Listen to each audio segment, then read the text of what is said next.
Hello friends, good morning, नमस्ते and welcome to my vlog. कैसे हो आप लोग? I hope everyone is doing good. तो वीर की है ना इस साल से एग्ज़ाम स्टार्ट हो गई। अब तक तो एग्ज़ाम ऐसी सचेस थी नहीं। जो फाइनल होती है ना वो तो जॉर्जिया माइलस्टोन करके होती है, तो थर्ड ग्रेड से स्टार्ट होती है। तो इस टाइम फर्स्ट टाइम है उन लोगों को। तो टीचर का ईमेल आया था कि 3 दिन है एग्ज़ाम, तो 3 दिन के लिए नोट्स देना। उनकी एग्ज़ाम स्टार्ट हो रहा है, मैं सबको दूंगी लाइक मोटिवेट करने के लिए, थोड़ा सा रिलैक्स करने के लिए। तो मैं और हस्बैंड दोनों बैठे थे, सोच सोच के कुछ बनाए हैं 3 चीट्स यहाँ पे। और वो रीड करेगा और अभी इसे बताएंगे नहीं तो अच्छा लगेगा उसे होपफुली। और लिखा है हमने अपने तरीके से, जो उसको पसंद आया ना उस तरह की चीज़ें, तो वही करने बैठ गए थे ताकि स्कूल में ये पहुंच जाए। और अभी है ना वीर की एग्ज़ाम होगी, फिर वेदांत की होगी, तो एक 3-4 वीक ऐसे ही जाने वाले हैं हमारे।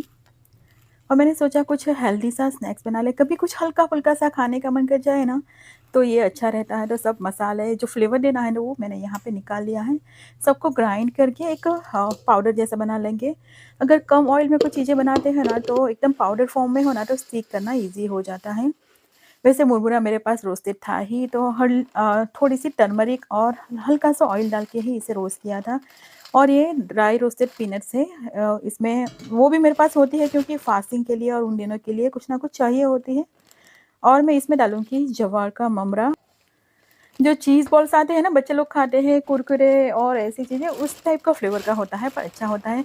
वैसे ये पटेल ब्रदर्स में ही मिल जाता है, मैंने दूसरे कोई स्टोर में कभी ट्राई भी नहीं किया। वैसे कुछ भी फ्लेवर नहीं होता, तो हल्का-सा फ्लेवर देंगे इसका, लाइक फ्लेवरलेस ही होता है और एकदम क्रिस्पी क्रंची लगता है। हल्का-सा ऑयल डाल के इसे रोस्ट करेंगे।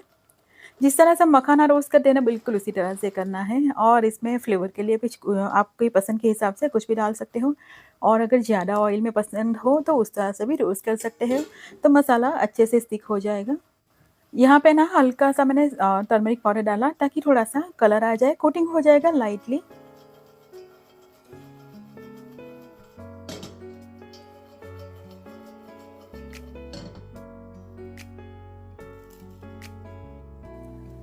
बस इस तरह से हाथ से क्रश करो ना तो पूरा क्रश हो जाए, उतना करना है एग्जैक्टली लाइक मखाना।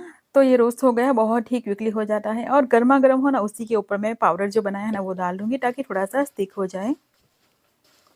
और जैसे ही रोस्ट करते जाएँगे ना सब चीज़ों में धीरे-धीरे इस तरह से पाउडर डालते जाएँगे, जो फ्लेवर वाला बनाया है वो। और मखाना को भी उसी तरह से टोस्ट करूँगी। हल्का-सा ऑयल स्प्रे किया है और इसमें रोस्ट कर लेंगे। यहाँ पे कुछ भी कलर के लिए टर्मरिक पाउडर नहीं डालूँगी क्योंकि दूसरे वाले बॉल्स में डाले हैं ना, थोड़े से सेपरेट पता चलेगा जब खाएँगे तब कि ये मखाना है।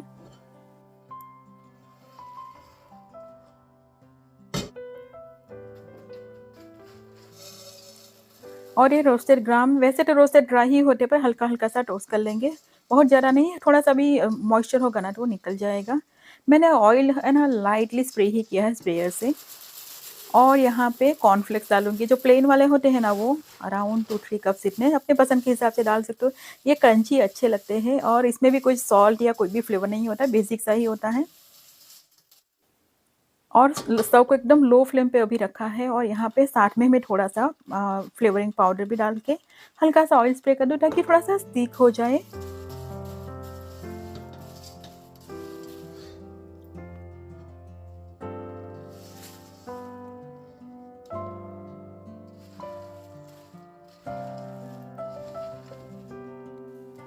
और ऊपर से थोड़ी-सी क्रैनबेरी डालूँगी ताकि कभी-कभी बीच-बीच में बाइट्स में आए ना तो अच्छी लगती है, तो रेज़िन भी डाल सकते हो क्रैनबेरी की जगह पे। बस इसे पूरा ठंडा हो जाए उसके बाद कंटेनर में स्टोर कर सकते हैं। कभी भी कुछ लाइटली कुछ खाने का मन कर जाए ना तो ये परफेक्ट रहता है। वैसे ठीन वाले पोहा भी डाल सकते हैं पर वो मेरे पास थे नहीं अभी, तो मैंने वो नहीं डाला, उसको भी रोस्ट करके डाल सकते हैं। और एकदम सिंपल सा खाना बनाया था आज तो इवनिंग टाइम हुआ है अभी। और कई दिन हो गए मैं टोमेटो के प्लांट्स लाई थी। एक्चुअली मैं है ना वेदर चैनल चेक कर कर के रख रही हूँ। 1-2 दिन ऐसा था ना रात में टेम्परेचर 30s में जाने वाला था, वो ऑलरेडी हो गया है, तो अभी टेम्परेचर ऐसा कम नहीं होगा। तो मैंने सोचा डाल देते हैं इसे। और एक बार ग्राउंड में इस तरह से चले जाए ना तो ग्रो अच्छे से होना स्टार्ट हो जाएँगे। अभी यहाँ पे है ना 2 प्लांट्स है तो मैं इसे सेपरेट करूँगी केयरफुली और मिट्टी को थोड़ा-सा स्टिक होने रहने देंगे ताकि रूट्स के साथ मिट्टी स्टिक हुई हो ना, उसे निकाल के नहीं डालें, मिट्टी के साथ ही डालें ना तो बहुत ईज़िली ये इसकी जड़ जो ग्राउंड में है ना वो लग जाती है। और ये वाला एरिया तो मैंने थोड़े दिन पहले बताया था ना व्लॉग में कि मैंने क्लीन किया है। क्लीन करके थोड़ी देर उसके ऊपर धूप आने दी ताकि जो एक्स्ट्रा मॉइस्चर और बग्स और कुछ वर्म्स और ऐसी चीज़ें हो ना तो वो ख़त्म हो जाए। 1-2 बार मैंने क्या किया ना सॉइल को थोड़ा-सा फिर से मिक्स किया लाइक अपसाइड डाउन थोड़ा-सा किया था। तो इस तरह से हमारा बेड रेडी हो गया था यहाँ पे डालने के लिए। वैसे मैं चिली के भी 2-3 प्लांट्स लाई हूँ वो भी डालूँगी। और ज़ुकीनी के प्लांट्स भी है मेरे पास और क्यूकम्बर के प्लांट्स भी है, पर थोड़ा-सा टेम्परेचर देख के डालना पड़ेगा। अगर बहुत ठंडा टेम्परेचर जाने वाला हो ना तो डैमेज कर सकते हैं रात में, तो अभी ऐसा है नहीं तो धीरे-धीरे शाम के टाइम में डालती रहूँगी।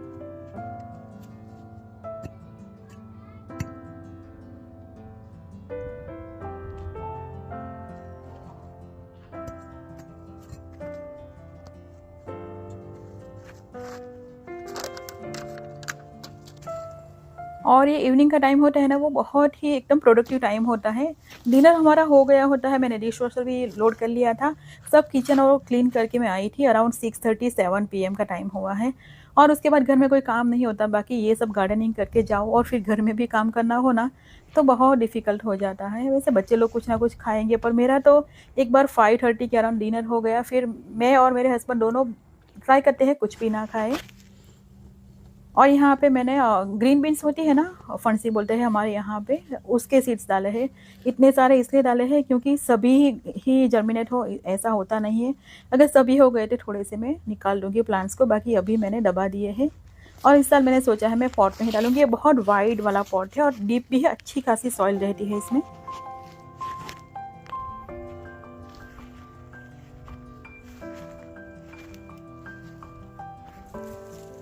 और है ना मलबेरी के इस ट्री पे इस बार बहुत ही कम फ्रूट्स आए हैं। अभी नए-नए लीव्स निकले हैं ना तो उसके ऊपर फ्लावर्स आएँगे। तो थोड़ा-सा देर से आएगा पर इस पे लास्ट ईयर तो बहुत सारे हो गए थे। हम लोगों ने बहुत एन्जॉय करके खाए थे।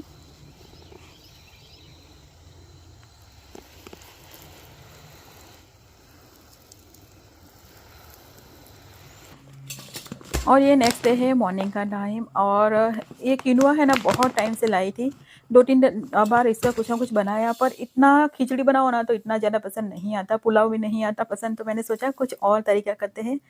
तो इंटरनेट पे रेसिपी सर्च की थी तो कुछ दिखी मुझे, तो 1-2 चीज़ें अपनी डाल के अपने तरीके से मैं बनाऊँगी बेटर। तो राइस का यूज़ नहीं करूँगी, किनुआ और साथ में जाएगा बहुत सारी दाल, जैसे हम करते हैं ना डोसा का बैटर, उसी तरह से राइस की जगह पे मैंने डाला है किनुआ। बस इसको सोक करके रख देंगे और किनुआ को है ना अच्छे से वॉश करना है, जैसे हाथ से रब कर के वॉश करके रखना है। और अभी मैंगो की सीज़न है तो कुछ बनाऊँगी यम्मी सा, टेस्टी सा, बच्चे लोग भी एकदम एन्जॉय करके खाएँगे। वेदांत को पर्टिकुलरली ये वाला जो बनाती हूँ ना रेसिपी वो बहुत पसंद आती है। तो सबसे पहले मैंने यहाँ पे 500 ml मिल्क गरम करने के लिए रख दिया है और कॉर्न स्टार्च ले सकते हैं यहाँ पे, कस्टर्ड पाउडर हो तो वो भी ले सकते हैं। जो रेगुलर वाली स्पून होती है ना, तो 1 and 1/4 डाला है, मिल्क डाल के इसका हम घोल बना के रेडी करके रख देंगे।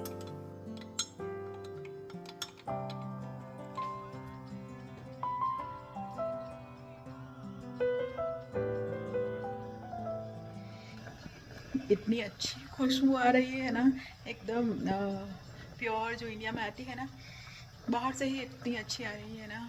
मैं तो एक बॉक्स लाई थी ये हाफूस वाला मैंगो, तो आज बनाऊंगी कुछ यम्मी सा। तो ये है ना इंडिया से जो बॉक्स आते हैं ना मैंगो के सेपरेट, तो वो लाई थी। वैसे कॉस्टली होता है अच्छा खासा, $45 का एक पड़ा था मुझे ये बॉक्स।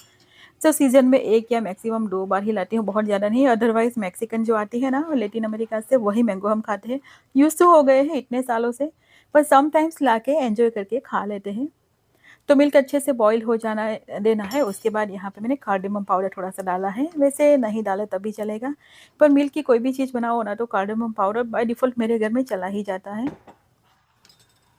तो बॉयल होने के बाद यहाँ पे कॉर्नस्टार्च वाला पानी डाल दिया है, थोड़ा-थोड़ा डाल के मिक्स करते जाएँगे ताकि एक ही जगह पे सब जमा ना हो जाए। और इतना चला गया था 1 and 1/4 टीस्पून, टेबलस्पून बोल सकते हैं, जो रेगुलर स्पून हमारे किचन में होती है ना वही यूज़ किया था। और अब इसे बॉयल आने देंगे अच्छे से ताकि जो कॉर्नस्टार्च कच्चा है ना वो भी अच्छे से कुक हो जाए। वैसे सैफ़रन डालना चाहो तो डाल सकते हो, पर मैंगो के साथ में सैफ़रन का इतना अच्छा कॉम्बिनेशन मुझे नहीं लगता, तो मैं नहीं डालूँगी। तो थिकनेस अच्छे से आ गई, ठंडा होने के बाद और भी थोड़ा-सा ठीक होगा ये।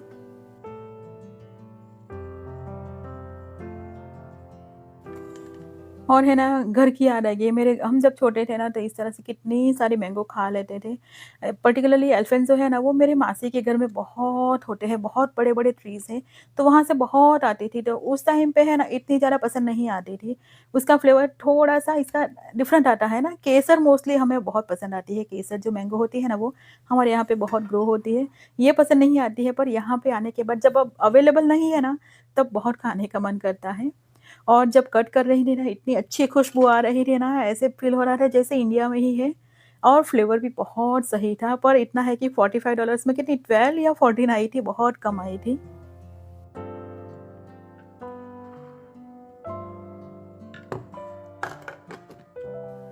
तो थोड़ी से क्यूब्स कर लिए ऊपर से डेकोरेट करने के लिए, और थोड़ा सा मैंगो के मैंने यहाँ पे पल्प बना लिया, कुछ नहीं डाला है, सिर्फ मैंगो को क्रश कर लिया है। इसको हम मिल्क में ऐड करेंगे। मिल्क अभी गरम ही है, पर एकदम हॉट नहीं है, पर वार्म है। वार्म से थोड़ा-सा गरम है, इस स्टेज पे ही मिक्स कर लेना है।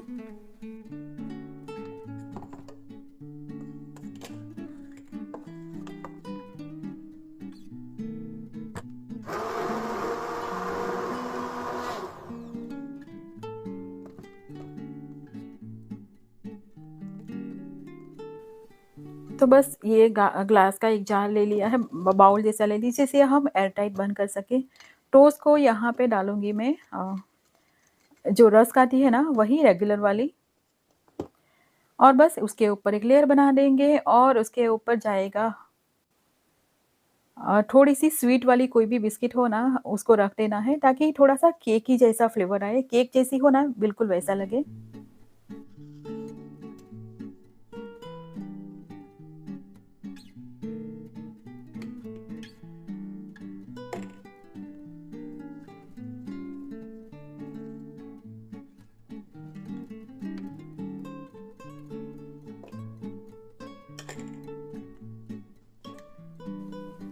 तो ऑलमोस्ट 3 लेयर्स जैसे हो गए, और ऊपर से जाएगा बहुत सारा क्यूब्स किया हुआ मैंगो। और मैंगो और पिस्ता का कॉम्बिनेशन लगता भी अच्छा है टेस्ट वाइज़, और लुक भी अच्छा आता है, ग्रीन और येलो का कॉम्बिनेशन जैसा हो जाता है। बस इसे मैं क्या करूँगी, हाफ एन आवर तक फ्रिज में रखूँगी, और फिर 2 आवर्स तक फ्रीज़र में रखूँगी, और उसके बाद सर्व करेंगे तो एकदम सही बनेगा, और सो क्विकली बन जाने वाली रेसिपी है ये। और थोड़े से मैंगोज़ बच गए थे, तो मैंने सोचा कुछ बना लेते हैं यम्मी सा और हेल्दी वाला भी। तो मैं लस्सी बनाऊँगी, पर लस्सी में यहाँ पे शुगर गुड नहीं यूज़ करूँगी, एक बनाना डाल दूँगी, और फ्रेश वाला दही अभी-अभी मैंने निकाला है, फ्रिज में भी नहीं रखा है। आइस क्यूब्स और ठंडा पानी डाल के इसको बना लेंगे, एकदम टेस्टी बनती है और हेल्दी भी हो जाती है। मुझे बहुत पसंद है लस्सी, और इंडिया में तो बहुत ही पसंद आती थी, और यहाँ पे थोड़ा-सा हेल्दियर वर्ज़न ट्राई किया ना, तो ये भी अच्छा लगता है, बहुत ज़्यादा डिफ़रेंस नहीं लगता। ऑफ़ कोर्स शुगर डालो और बनाना डालो तो थोड़ा बहुत तो रहता है, पर गिल्ट फ़ील नहीं होती खाने के बाद।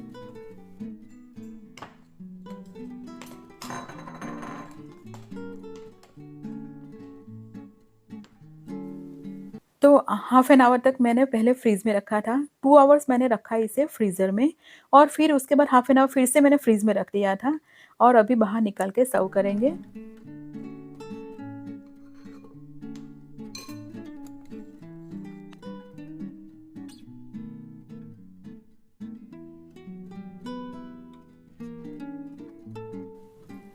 और ये थोड़ा-सा मैंगो वाला हेवी खाना खा लिया, तो मैंने सोचा थोड़ा-सा डिनर लाइट ही करते हैं, तो कैबेज राइस बनाया था, तो एकदम सिंपल सा राइस मैंने ऑलरेडी कुक कर लिया था, अराउंड 80% जितना, बहुत ज़्यादा कुक नहीं करना है।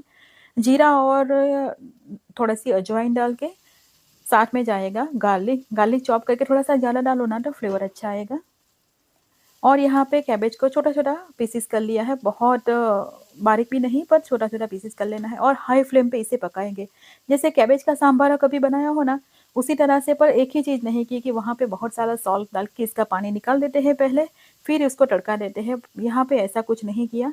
कैबेज को हाई फ्लेम पे थोड़ी देर पकाऊँगी, और ये मेरे चिली के जो क्यूब्स मैं बना के रखती हूँ ना फ्रीज़र में, वो डालूँगी, इससे फ्लेवर बहुत अच्छा आ जाता है। और चिली सॉस या ये बाहर के लाए हुए कोई भी सॉस डालने की ज़रूरत नहीं पड़ती, तो 2 यहाँ पे डालूँगी मैं क्यूब्स, और साथ में हल्का-सा टोमेटो केचअप डाल सकते हो, टोमेटो सॉस भी डाल सकते हो, या टोमेटो क्रश्ड हुआ हो ना आपके पास तो वो भी डाल सकते हो, पर पका हुआ होना चाहिए। अच्छे से मिक्स कर लेंगे। तो कलर भी अच्छा आ गया है। और इस स्टेज पे हम थोड़ा सा कुछ फ्लेवर डालना चाहो, लाइक क्यूमिन कोरिएंडर पाउडर, हमारे देसी मसाले डालना चाहो ना तो वो भी डाल सकते हो, उसके बिना भी अच्छा लगेगा। और यहाँ पे कुक्ड राइस डाल के अच्छे से मिक्स करके लो फ्लेम पे थोड़ी देर छोड़ देंगे ताकि फ्लेवर अच्छे से आ जाए।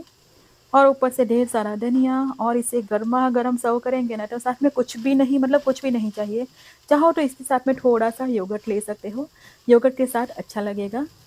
तो इस तरह से रेगुलर चीज़ को भी थोड़ा सा हेल्दी वर्जन बना के खाएंगे। तो जनरली कैबेज क्या होता है ना, मुझे कच्ची कैबेज बिल्कुल भी पसंद नहीं आती सैलाड और ऐसी चीज़ों में। इस तरह से मैं खाऊंगी ना तो मुझे अच्छा लगता है।